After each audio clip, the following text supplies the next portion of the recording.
ওকে, interface. আমরা বলেছিলাম আমরা ওপির যে চারটা পিলার আছে এর মধ্যে ফোর্থ পিলার বা অ্যাবস্ট্রাকশন পিলার অ্যাচিভ করার জন্য দুইটা ওয়েতে সেটা অ্যাচিভ করতে পারি। একটা হচ্ছে abstract class and another way is interface. তো এক্ষেত্রে আমরা যেটা করব, আমাদের যে প্রজেক্ট ফোল্ডার বা প্রজেক্টটা আছে তার সোর্স প্যাকেজে গিয়ে আমরা একটা ফোল্ডার ওপেন করব। নাম দিতে পারি আমরা ইন্টারফেস। তো আমার এখানে অলরেডি যেহেতু এটা এক্সিস্ট করে, আমি এটা নতুন করে আর ক্রিয়েট করছি না। সেই ইন্টারফেস ফোল্ডার শুরুতে এমটি থাকবে। দেন সেখানে আমি নিউ জাভা ক্লাস সিলেক্ট করতে পারি, বা এতদিন ধরে আমরা জাভা ক্লাস সিলেক্ট করতাম, এখন জাভা ইন্টারফেস সিলেক্ট করবো। কিন্তু কেউ যদি ভুলে জাভা ক্লাস সিলেক্ট করে ফেলে তাতেও কোনো ইস্যু নাই। ওকে, কারণ ইন্টারফেস বলি বা জাভা ক্লাস বলি দুইটারই এক্সটেনশন ডট জাভা। তো কেউ যদি লাইক আমার এখানে এই যে ক্যাবেজ বলে আমরা একটা ক্লাস দেখতে পাচ্ছি, সেই ক্যাবেজটাকে কেউ যদি ইন্টারফেস করতে চাই জাস্ট লিখতে হবে এখানে ইন্টারফেস। সো কোনো সমস্যা নাই। আমি ইন্টারফেস ক্রিয়েট করলাম না ক্লাস ক্রিয়েট করলাম, আমার যদি পরে চেঞ্জ করার দরকার পড়ে আমরা চেঞ্জ করে নিতে পারবো।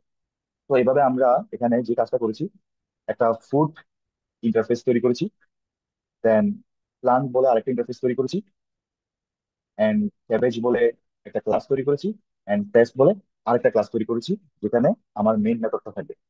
এবার আমি যে উদ্দেশ্যে এটা করেছি সেটা যদি একটু বোঝার চেষ্টা করি। লাইক আমি এমন একটা ফুড বা খাবারের কথা চিন্তা করতেছি যেটা একই সাথে ফুড এবং একই সাথে প্লান্ট। তো ফুড যেহেতু প্লান্টের বাইরেও হতে পারে, ফুডের নিজস্ব অনেকগুলো প্রপার্টি থাকতে পারে, প্লান্টের আবার নিজস্ব কিছু প্রপার্টি থাকতে পারে, বাট আমি যেটাকে নিয়ে কাজ করবো বা চিন্তা করতেছি সেটাতে ফুড এবং প্লান্ট দুইটারই বৈশিষ্ট্য থাকবে। অর্থাৎ সে দুইজনের বৈশিষ্ট্যকেই ইমপ্লিমেন্ট করবে, এরকম একটা টার্গেট নিয়েই আমরা আমাদের এক্সাম্পলটা দিই। তো এর আগে আমি একটু বলে আসি হোয়াট ইজ ইন্টারফেস বা ইন্টারফেসের বৈশিষ্ট্যগুলো কি কি। Interface just abstract method content করতে পারে। এখন আমরা অ্যাবস্ট্রাক্ট মেথড কি সেটা অলরেডি আমাদের যখন অ্যাবস্ট্রাক্ট ক্লাস নিয়ে পড়াশোনা করেছি তখন বলেছি। তারপরও আরো একবার যদি আমি এখানে এক্সাম্পলটা দিই, লাইক ফুড ক্লাসের মধ্যে আমি একটা যদি মেথড রাখি এরকম, লাইক কোয়ালিটি, সেটা আমার জন্য তেমন কিছু রিটার্ন করবে না। সো ভেট কোয়ালিটি, এই যে আমি এটাতে কোনো বডি দিলাম না, অর্থাৎ কোনো সেকেন্ড প্যারেন্থেসিস ইউজ করলাম না। যদি আমি সেকেন্ড প্যারেন্থেসিস ইউজ করি, এরপরে আমি কিছু না লিখলেও সে ধরে নিবে এখানে বডি আছে। Yes, it's a blank body, but body আছে। তো আমরা এটা করবো না। যখন আমরা এভাবে লিখবো তখন আমরা বলছি এটা একটা অ্যাবস্ট্রাক্ট ক্লাস। ওকে, আমরা যখন অ্যাবস্ট্রাক্ট অ্যাবস্ট্রাক্ট মেথড, আমরা যখন অ্যাবস্ট্রাক্ট ক্লাসে অ্যাবস্ট্রাক্ট মেথড লিখেছিলাম তখন আমরা দেখেছিলাম যে এর আগে আমাদের একটা অ্যাবস্ট্রাক্ট কিওয়ার্ড ইউজ করা লাগছিল। বাট এখন যেহেতু ইন্টারফেসের মধ্যে সে শুধু অ্যাবস্ট্রাক্ট ক্লাসে সাপোর্ট করে, ওই কারণে কিছু না লিখলেও, কোনো বডি না রাখলে সে বাই ডিফল্ট ধরে নেয় যে ইটস এন অ্যাবস্ট্রাক্ট মেথড। ওকে, তো আমি একটু সাইড নোট লিখি।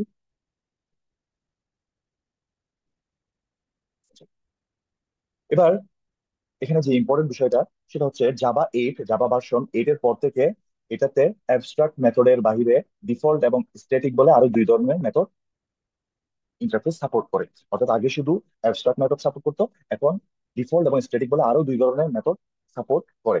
ওকে, তো আমরা যদি একটু বোঝার চেষ্টা করি ডিফল্ট মেথড কোনগুলা বা স্ট্যাটিক মেথড কোনগুলা। আমি আমাদের এক্সাম্পলটাকে আরেকটু স্মার্ট করার জন্য এটাতে আরো একটা অ্যাবস্ট্রাক্ট মেথড অ্যাড করছি। মেথডের নাম দিলাম শেপ, এটাও অ্যাবস্ট্রাক্ট মেথড। এরপরে আমি একটা ডিফল্ট মেথড এড করবো, লাইক মেথডটার নাম দিলাম প্রাইস। এবং মেথডটা আমার জন্য কিছুই রিটার্ন করবে না, তো ওই হিসেবে ভয়েড প্রাইস। আর যেহেতু এটা ডিফল্ট মেথড হিসেবে রাখতে চাচ্ছি, সো এর আগে আমাকে ডিফল্ট কিওয়ার্ডটা লিখতে হবে। ওকে, আর ডিফল্ট মেথডের ভিতরে আমরা কিন্তু বডিতে কিছু চাইলে লিখতে পারবো আর না চাইলে এভাবে রেখে দিতে পারবো। কিন্তু অ্যাবস্ট্রাক্ট মেথডের মধ্যে আমরা চাইলেও কিছু লিখতে পারবো না, লিখতেই দিবে না। ওকে, সো এখানে আমি যদি একটা কিছু প্রিন্টের চেষ্টা করি, লাইক এখানে আসলে প্রাইস অফ ফুড, এই জিনিসটা প্রিন্ট করবো বা এই ব্যাপারটা প্রিন্ট হবে, এই টার্গেট নিয়ে আমরা এটা লিখেছি। আমরা চাইলে এটাকে ইন্ট করে দিয়ে এখানে কোনো একটা ভ্যালু রিটার্ন করাইতে পারতাম। তো ইটস অলসো পসিবল। আচ্ছা, এরপরে আমি এখানে একটা স্ট্যাটিক মেথড রাখবো, লাইক আমি যদি একটা মেথড রাখি ভয়েড, আমি এই মেথডটা ধরে নিই যে স্ট্যাটিক টাইপের হবে। তো এর আগে আমাকে স্ট্যাটিক ভয়েড লিখে আসতে হবে। স্ট্যাটিক ভয়েড মেথডের নাম দিলাম আমরা এম। ওকে। সো এই মেথডেরও বডি থাকবে, এবং এর ভিতরে চাইলে আমরা কিছু প্রিন্ট করতে পারি, লাইক এম অফ ফুড। ওকে। তো আমরা মোটামুটি ডিফল্ট মেথড এবং স্ট্যাটিক মেথডের সাথে পরিচিত হয়েছি। ডিফল্ট মেথড কিভাবে আচরণ করে বা স্ট্যাটিক মেথড কিভাবে আচরণ করে সেটা নিয়ে আমরা একটু পর আবার আলোচনা করবো। ওকে। এবার আমরা বলছি যে এটা কোনো কনস্ট্রাক্টর কন্টেইন করতে পারে না। এর মিনিং, আমি যদি এখানে একটা ইন এ লেখার চেষ্টা করি, এটা হবে না। অর্থাৎ কোনো ধরনের ইনস্ট্যান্ট ভেরিয়েবল এই ইন্টারফেস কন্টেইন করতে পারে না, তাই আমি এটাকে কমেন্ট করে দিচ্ছি। দেন কোনো ধরনের কনস্ট্রাক্টর আমরা ডিক্লেয়ার করতে পারবো না, আমি ফুড লিখতে পারবো না, কিংবা প্যারামিটারাইজ কনস্ট্রাক্টর তাও লিখতে পারবো না। দ্যাট মিনস এটাও হবে না। এবার যেহেতু কনস্ট্রাক্টরই আমরা রাখতে পারছি না, তাই এই ইন্টারফেসের বা কোনো ইন্টারফেসে আমরা অবজেক্ট ক্রিয়েট করতে পারবো না। ওকে। তো অবজেক্ট ক্রিয়েট করতে পারবো না বলতে আসলে যেটা বোঝাচ্ছিলাম সেটা হচ্ছে, যেহেতু এটা একটা পাবলিক ইন্টারফেস ছিল, আমি চাইলে এখান থেকে তাকে অ্যাক্সেস করতে পারি। আর আমি যদি তার অবজেক্ট ক্রিয়েট করতে চাই, ফুড অ্যাপ নিউ ফুড, এটা হচ্ছে তার অবজেক্ট তৈরি করা, ট্রাই করা, কিন্তু এটা আমরা করতে পারবো না। ওকে। এরপরে বলা হয়েছে all abstract and default methods in interface must be implemented by the classes who implement this interface. Okay. এটার মিনিং হচ্ছে কোনো ক্লাস বা কোনো ইন্টারফেস যদি তাকে ইমপ্লিমেন্ট করে। ওকে। লাইক আমার এখানে প্লান বলে একটা ইন্টারফেস আছে, ক্যাবেজ বলে একটা ক্লাস আছে। আমি চাচ্ছি সেই ক্যাবেজ ফুডের প্রপার্টি গুলা ইউজ করতে পারবে, এরকম একটা টার্গেট নিয়ে আমরা আগাচ্ছি। তো আমরা কি লিখার কথা? এক্সটেন্স এক্সটেন্স ফুড। কিন্তু যেহেতু ওটা ইন্টারফেসের ক্ষেত্রে এটা এক্সটেন্ড কিওয়ার্ড দিয়ে লিখলে হয় না, এটা লিখতে হয় ইমপ্লিমেন্ট। ওকে। তো এই যে ক্যাবেজ ক্লাসটা ফুড ইন্টারফেসকে ইমপ্লিমেন্ট করেছে, তাই বলা হচ্ছে ফুডের এখানে যে অ্যাবস্ট্রাক্ট মেথড গুলো আছে সেগুলো সবগুলো আমাকে ক্যাবেজের মধ্যে রাখতে হবে। সাথে আরেকটা কথা বলেছি, ডিফল্ট গুলাও রাখতে হবে। আমরা একটু দেখে আসি ডিফল্ট গুলা কখন রাখতে হবে। ডিফল্ট গুলো কিন্তু সবসময় রাখতে হবে না, ডিফল্ট গুলো রাখতে হবে যখন কমপ্লিকশন তৈরি হবে। লাইক আমি যদি এখানে আমার আমার ফুড ক্লাসে কোয়ালিটি নামে যে মেথডটা আছে, এটা কিন্তু অ্যাবস্ট্রাক্ট মেথড, তাই কোয়ালিটি আমাকে রাখতেই হবে। ওকে। একটু দেখে আসি। Yes.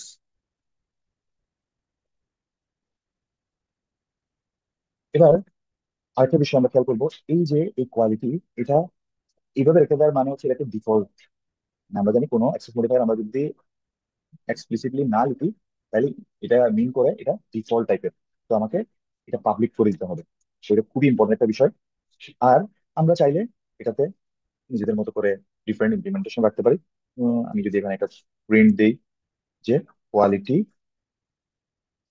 Of cabbage. ওকে। এখানে খুব ইম্পর্টেন্ট কিছু বিষয় আছে। আমরা এখানে মেথডটা ওভাররাইড করেছি, যে আমাকে একটা এনোটেশন দিতে বলছে যে it's an overridden method.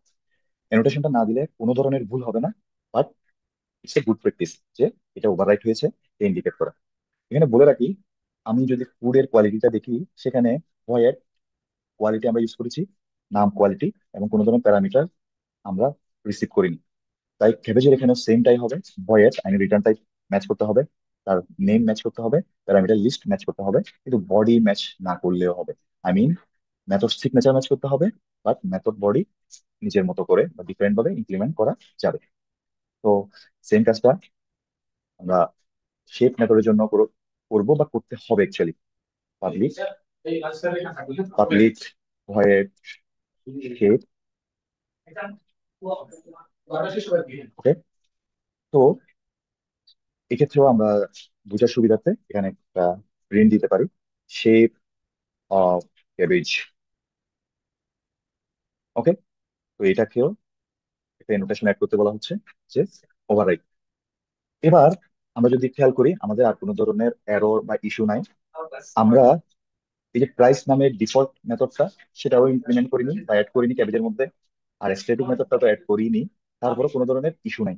Okay, that means আমি চাইলে এই ডিফল্ট মেথড অ্যাড নাও করতে পারি, কিন্তু পরবর্তীতে আমরা দেখবো যে এটা অ্যাড না করলে একটা প্রবলেম হচ্ছে। আই মিন একটা সময় যায় একটা কনফ্লিকশন অ্যারাইজ করবে, তখন আমাকে বাধ্যতামূলক সেটা অ্যাড করতে হবে। ওকে, এবার আমি আমার প্ল্যান নামে যে ইন্টারফেসটা আছে সেটাকে একটু যদি ডিজাইন করি, লাইক সেটার মধ্যে আমি কোয়ালিটি বলে আমাদের যে ফুডের মধ্যে অ্যাবস্ট্রাক্ট মেথডটা আছে এটা প্লান্টের মধ্যে রাখতে চাই। ভয়ের কোয়ালিটি, ওকে, অ্যাবস্ট্রাক্ট মেথড। তারপর আমি রাখতে চাই হচ্ছে আমাদের যে ডিফল্ট প্রাইসটা আছে সেটা এখানেও রাখতে চাই। সো ডিফল্ট ভয়ের প্রাইস, এটা আমাদের জন্য প্রিন্ট করবে প্রাইস অফ প্লান্ট। ওকে, এবার আমরা যদি একটু ক্যাবেজে ফিরে যাই আমরা দেখবো ইটস টোটালি ফাইন, কারণ প্লান্টের সাথে আমাদের কোনো সম্পর্ক না। কিন্তু আমরা প্লান্টের সাথে একটা সম্পর্ক তৈরি করতে চাই। এর রিজনটা কি? এর রিজনটা হচ্ছে আমাদের টার্গেটই ছিল যে ক্যাবেজ প্লান্ট অ্যান্ড ফুড দুইটাকেই বা দুইটার বৈশিষ্ট্যই ইনহেরিট করবে। কিন্তু আমরা যদি এটা ক্লাস দিয়ে করতাম, ইভেন যদি এক্সট্রা ক্লাস দিয়ে করার ট্রাই করতাম, সেটা করতে পারতাম না। বিকজ এখানে তখন ক্যাবেজের প্যারেন্ট ফুড ক্যাবেজের প্যারেন্ট প্লান্ট হয়ে যেত, যেটাকে আমরা বলছিলাম মাল্টিপল ইনহেরিটেন্স। আর জাভা মাল্টিপল ইনহেরিটেন্স সাপোর্ট করে না। আর আমি যখন আগে বলেছিলাম তখন বলেছিলাম এর একটা সলিউশন আমাদের কাছে আছে, যেটাকে বলছি ইন্টারফেস ইউজ করে করা। সো এই কারণে আমরা এটা করছি। ওকে, তো এটা এভাবে আমরা লিখতে পারি যে cabbage implements food and cabbage implement plant. চাইলে আরো অনেকগুলা মেথড, অনেকগুলা ইন্টারফেসকে আমরা এবার ইমপ্লিমেন্ট করতে পারি। আর ইন্টারফেস চাইলে ইন্টারফেসকে ইমপ্লিমেন্ট করতে পারে, মানে ইন্টারফেসও ইন্টারফেসকে ইমপ্লিমেন্ট করতে পারে। বাট ফর সিম্পলিসিটি আমরা এখন ওইদিকে যাচ্ছি না। এখন অনেকের কাছে মনে হতে পারে যে আমরা কেন ইন্টারফেস ইউজ করছি, কেন এই অ্যাবস্ট্রাক্ট মেথড গুলা রাখার দরকার আছে, আমরা তো চাইলে ওখানে সেটা নিজের মতো ইমপ্লিমেন্ট করে ফেলতে পারতাম। অ্যাকচুয়ালি ইন্টারফেস যেটা আমাদেরকে অ্যাবস্ট্রাকশন প্রোভাইড করে, আমরা জানি যে হচ্ছে কোনো একটা বিষয় খুব বেশি যাতে জটিল হয়ে না যায়, যাতে সিম্পল রাখা যায়, এই কারণে আমরা অ্যাবস্ট্রাক্ট করি। আবার অ্যাবস্ট্রাক্ট করতে যাইয়া যাতে কোনো কিছু মিস না হয়ে যায় সেই গাইডলাইনটা প্রোভাইড করার জন্য, লাইক আমি ক্যাবেজ নিয়ে কিছু লিখবো, এখন ক্যাবেজের মধ্যে কি কি রাখতে হবে আমি হয়তো জানি না, কিংবা আমি হয়তো অনেক ইম্পর্টেন্ট পার্ট না রাখতে পারি, ভুলে যেতে পারি। যেহেতু সেটা ফুড ইন্টারফেসকে ইমপ্লিমেন্ট করছে, তাই আমি চাইলেও কোয়ালিটি, শেপ, এই বিষয়গুলা রাখার কথা ভুলে যেতে পারবো না। ওকে, এই ধরনের একটা বাধ্যবাধকতা বা গাইডলাইন সে প্রোভাইড করছে। ওকে, যেহেতু এটা প্লান্টও ইমপ্লিমেন্ট করেছে, আমার এখন প্লান্টের ভিতরে যে কোয়ালিটি সেটাকে ইমপ্লিমেন্ট করতে হবে ক্যাবেজের মধ্যে। কিন্তু যেহেতু দুইটাই কোয়ালিটি, তো আসলে আমার এই যে একবার লিখেছি হবে, কোনো সমস্যা নেই। কিন্তু সমস্যা হচ্ছে অন্য জায়গায়। এই যে আমি প্লান্টের ভিতরে ডিফল্ট প্রাইসটা রেখেছি, ফুডের ভিতরেও আমার প্রাইস আছে, প্রথমে কিন্তু কোনো প্রবলেম ছিল না প্রাইস না রাখাতে, তো এখন প্রবলেম হবে। ওকে, দ্যাট মিনস আমাকে এখন এটাকে ওভাররাইট করতে হবে। সো ভয়েড প্রাইস, ওকে, তো এটাকে যদি আমরা পাবলিক করে দিই, পাবলিক ভয়েড প্রাইস, এবং সে ওভার রাইডের এনোটেশনটা অ্যাড করতে বলছে। ওকে, এখানে আমরা চাইলে নিজেদের বোঝার সুবিধাতে কিছু বিষয় অ্যাড করতে পারি, লাইক প্রাইস অফ ক্যাবেজ। তো আমরা মনে হয় বিষয়টা বোঝাতে পেরেছি যে এখানে লেখা ছিল ইফ কনফ্লিকশন অকার্স, দ্যাট মিনস প্রথমে কিন্তু আমাকে ক্যাবেজের মধ্যে প্রাইস নামে ডিফল্ট মেথডটা ওভাররাইড করা লাগেনি। পরের বার কেন লেগেছে? কারণ পরের বার সেটা এখানেও আছে, এখানেও আছে। আর দুইজনেই যেহেতু ক্যাবেজের কাইন্ডা প্যারেন্টের মতো বিহেভ করছে, তাইলে সে তখন ইস্যু ফেস করবে যে কোনটাতে আমার যেতে হবে, একটা কনফ্লিকশন তৈরি হবে। আমি বিষয়টা নিয়ে আরেকটু পরে আবারও বলবো, কোনো সমস্যা নাই। তাই কনফ্লিকশন যখন হবে তখন আমাকে ডিফল্ট মেথডও ইমপ্লিমেন্ট করতে হবে বা ওভাররাইড করতে হবে, এটা বলছিলাম। আমরা কিন্তু আমাদের এম নামে যে স্ট্যাটিক মেথডটা আছে সেটাকে কিন্তু এখানে ওভাররাইড করিনি, টোটালি ফাইন। ওকে, এবার আমরা যদি চাই সেটাকে ওভাররাইট করতে পারি, কোন ওভাররাইড করতে পারি, আবার নাও করতে পারি। I mean this is optional. আর যদি চাই নিজেরা নিজেদের মতো করে এখানে লাইক M3 বলে ডিফারেন্ট মেথডও রাখতে পারি। ওকে, সো আমি যদি এখানে M3 অফ ক্যাবেজ বলে একটা ডিফারেন্ট মেথড রাখলাম, ইটস রিয়েলি ফাইন। আমি ফুডের যেগুলো যেগুলো খুব বাধ্যতামূলক ইমপ্লিমেন্ট করতে হবে বা ওভাররাইড করতে হবে সেগুলো করেছি, এরপর নিজের মতো করে সেপারেট মেথডও এখানে অ্যাড করা যাবে। ওকে, তো মোটামুটি আমরা আমাদের যা দরকার রেখেছি। পরে দরকার পড়লে আমরা আবারও অ্যাড করবো কিছু কিছু বিষয়। এবার আমরা একটু টেস্ট করব আসলে হচ্ছেটা কি বা হবেটা কি। ওকে, আমি এখানে আরেকটা বিষয় রাখি। লাইক প্রথমে আমি যেটা দেখালাম কোয়ালিটি বলে, যেটা ফুডের মধ্যে আছে প্লান্টের মধ্যে আছে, সেটা তো আমাকে বাধ্যতামূলক ইমপ্লিমেন্ট করতে হয়েছে। যদি আমি এখানে একটা ভয়ে কালার বলে অ্যাবস্ট্রাক্ট মেথড রাখি যেটা ফুডের মধ্যে নাই, তাহলে ক্যাবেজের মধ্যে কি হবে? ইয়েস, ক্যাবেজের মধ্যে এটাও রাখতে হবে।